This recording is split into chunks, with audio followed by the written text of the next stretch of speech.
College Secret Society, true story. Not sure if this is the place for true stories, but here goes. At my university, there's a castle just off campus that is home to a secret society. The secret society goes back to the 1800s, and obviously everything they do is kept under serious wraps. On Halloween, a couple years ago, some friends and I went to this castle because we thought it would be fun to go by the creepy castle on Halloween. I had done some research beforehand on the secret society, and there were many articles tying them to demonic and weird stuff, so I thought it would be perfect for Halloween. Anyways, the road to the castle is at the end of a residential street, and you have to walk on a gravel path into the woods to get to it.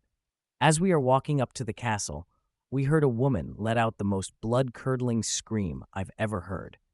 At that moment, we all ran back to the residential road. Most of the people we were with decided to head back to campus because they were seriously freaked out, but a few of us stayed. We walked back over to the castle, and this time, we noticed people standing on top of the castle with black hooded robes. Once we noticed them, they immediately started throwing rocks at us.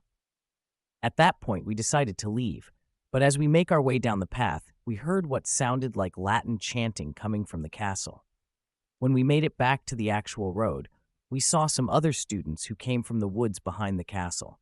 They mentioned that they also heard the woman scream and that they were also just as freaked out as us. As we're talking, we hear the sound of a little boy yelling help, and then again, someone please help. It was coming from the direction of the castle, so we decided to go back because obviously this kid needed help. When we got there, we noticed that the amount of hooded figures had doubled, and they were all looking at us from the roof of the castle. We stood there for a few minutes just staring at them, but we just decided it was best to leave because they had already shown hostility. This experience honestly shook me, but I thought maybe it's just a Halloween prank. But the more I started thinking about it, I realized I wasn't so sure. We were out there for about 2 hours, and our group and the other group of students were the only ones out there that whole time. Why would they come up with some elaborate scheme for only 10 people? And how could I explain the screaming woman and kid if it was just a prank? I know it sounds far-fetched, but I think something really happened that night.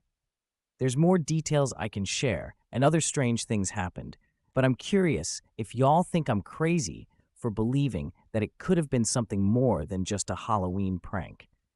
Could this have been some kind of sacrifice or demonic ritual?